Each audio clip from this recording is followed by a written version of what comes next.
So this shows up much, much brighter than I have in reality, because it's almost full dark. Sun's way down below the hill. But I'm out here trying to prune and tie up these last few big tomato vines out here in the greenhouse garden.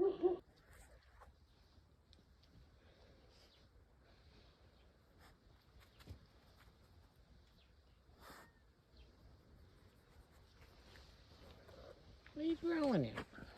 What are you growling at? Are you growling at the weed? At the shade cloth? I don't know. You weirdo.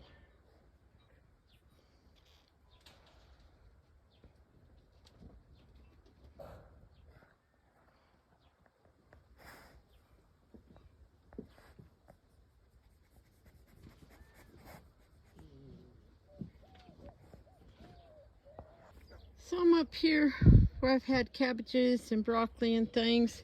And you can see that we had quite a good crop of barley sprout up out of the straw mulch from last fall. And it's all headed out, and I am cutting it down. Partly because it interferes with the sprinkler getting to all the areas because it's so tall. And so I am cutting it down to feed to the goats and chickens. They're enjoying it. And then we're going to plant sweet potatoes in this first bed here.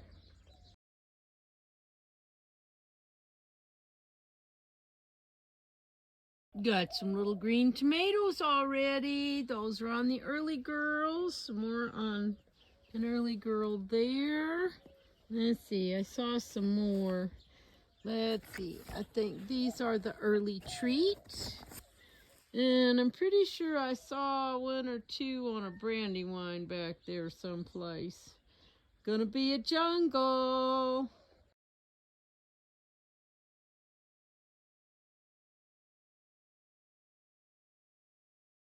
Alrighty. There is always something that needs fixing around here. And I've had this faucet that's had multiple leaks for a while now. And it got to the point where I couldn't even get the hose off. And when I tried to get the faucet off of this adapter this morning, the whole adapter was coming unglued. So I just thought, we're just gonna buy some new parts, and then we'll see if I got the right sizes, and see if I can fix this. And then the next step is, whereas this faucet has a special little valve on the side for your swamp cooler, I couldn't find one of those, but my friend had a special saddle valve that will go on the side of the pipe, and I will do that after I make sure that the faucet's not leaking. So here we go. So this plant right here is called lamb's quarters. It's also called Aztec spinach, and it is a wonderful green. You can eat these leaves like spinach. Some people will take the thicker stems, but the more tender bits of them, and steam them like asparagus. They don't taste like asparagus, but they are good to eat. And when I have lots of other greens to eat, a lot of times I'm just cutting these down and I feed them to the goats and chickens, which really love them. And then there's a little bit of alfalfa coming up, and we'll snip that too, and we'll go give the goats a treat. These are the little Nankin bush cherries. They are a pretty sour tart cherry.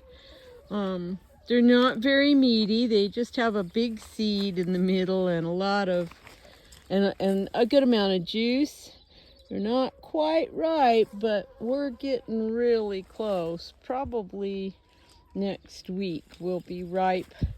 I like to just grab a handful and suck on them while I'm working outside when it's hot.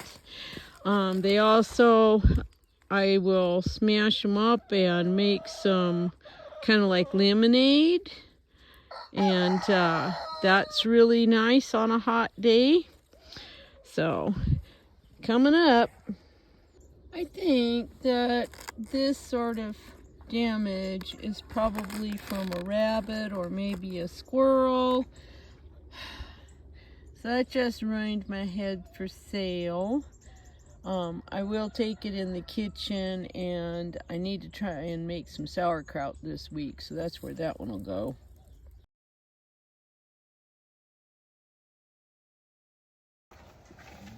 Right here with Hyson Grows, bringing you Farmer Friday. It's been an adventuresome week. We're getting a little hotter. I've been trying to get my cooler cleaning up my cooler and getting it ready, and needed to fix a leaky faucet, and that's been a whole adventure all in itself. 3 trips today to the store because I had the wrong size pipe and the wrong size fitting, and that was crazy. I think I finally got that faucet fixed. It still has a tiny little leak on it, but I'm hoping that it's one of those that'll kind of seal itself up over a day or two. If not, I'll see if I can get it tightened up. Bambi has been very sick this past week. Last Sunday she was down with a fever of 107.1. Top normal temperature is 103.5. So that was pretty high fever. So we've been doing antibiotics and things this week. She is a little bit of her usual feisty self this afternoon, so I'm hoping that we have turned the tide. I suspected probably summer pneumonia because I had seen a little bit of a weepy eye, a little bit of wetness around her nose on the second day, so we'll see how she is and what her temperature is when I get her up here in a few minutes. Some transitions. The spinach is all done. It's pretty well all bolted. I need to get it pulled out and plant something else in there. Trying to find places to plant extra tomato plants, and hours in a day to get it done. Along with like mucking pins and things to keep. No, honey, don't put your foot in the pail. Stop. You're fine. I think she's got a ticklish spot. Anyway, just trying to find places to put some of the extra plants. Some of them are looking so sad. I'll probably just dump them in the compost and just keep the rest out. She threw some manure in there, so I'm going to toss that little dab of milk.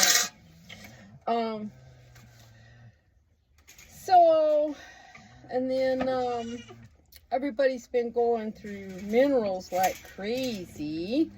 We did the mineral buffet for these girls, and the copper, zinc, and selenium are just going really fast. In fact, I got to reorder some selenium because I'm out now. What, honey? My friend came over the other day and held the baby goats while I tattooed their ears.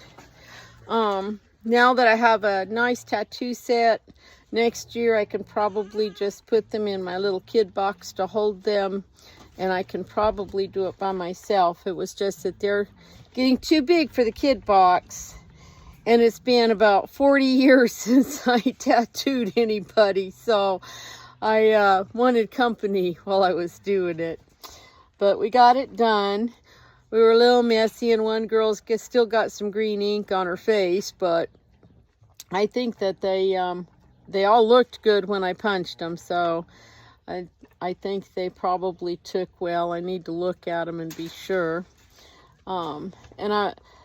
Tattoos are required by the American Dairy Goat Association for registration. So in one ear is my permanent herd number. That's the permanent ID for me. And then in the other ear, each each year is assigned a letter. So this year is the letter S. And then you number your kids in the order they were born. So the first kid born on your place in that year, like this year, is S1. And then S2 and S3. And if I have any kids that are, you know, if I breed somebody and they have kids before the end of this year, then they would be S4 and more. So, but everybody else is doing okay. The gardens are, the tomato plants are really looking amazing. We got some green tomatoes. The calendula and some larkspur and things are flowering, and that's looking really lovely. It's getting hot and we're already pretty dry, so that makes me nervous. Is my water going to hold out? Is the well going to be able to keep up with things? I've been putting soaker hoses in some of the garden spaces to help with conserving water, as well as putting down a lot of mulch. So all I can do is the best I can do. So we'll see. What you want, baby girls? Huh? Yes, I have some snacks. I know, y'all are going to go jump up on the milk stand. What are you doing? Look out. You cannot come through the gate like that, honey. You got to wait and back up. Alrighty. Everybody's got to go in. Don't be nosy and climb around. But I have the snacks. I have the snacks. Where's your sister? She's missing out. Huh? Okay. Alrighty. Trying to think of what else has been going on this week. Just trying to keep up and keep everything watered, especially all the plants in the little small pots. That's taken like probably close to 2 hours a day, just trying to keep them from dying right now. So I was hoping today I could get in and pot up some of them. They're getting a little root bound into bigger pots, but that didn't happen because I was trying to get the water back on in the house to fix that faucet. So I'll be working on that this next week. I still have a lot of things for sale, and our Globe Miami Farmers Market will open next Saturday, a week from tomorrow, in Globe by the City Hall, where we have been for the last few years. And looking forward to seeing all my Globe customers again. And y'all can remember that y'all can call me or text me or something if you need soap or lotion, or you just want to see what kind of vegetables I have. Right this minute, about all I have really is cabbage. And we're almost at the end of the cabbages. There are a few cabbages out there that looked really good 2 days ago, and today they have rabbit or squirrel damage. But those I'll probably pick and make into sauerkraut. Then we will have lots of tomatoes this summer. Hopefully even more than we did last year, because most weeks last year I didn't have enough. Tomatoes are a hot item in July, tell ya. Let's see. Just a lot of the same old stuff. You know, I get up at 4 o'clock every morning and have my coffee, and I come out as soon as it's daylight and feed and water, and a couple days a week get ready to go to work. Other days I work on whatever projects or something that needs to get done. So then afternoon, about 2:30 or so, I come out and start all over again. Oh, and that's my whole life revolves around some goats here. But that's okay. I like it. It would be nice to have a friend or partner that could help keep things running and work on extra projects so they could go a little bit faster instead of taking me years to get complete. But oh well. We'll just keep on trucking.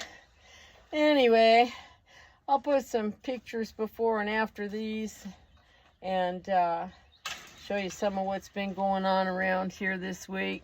Talk to you later.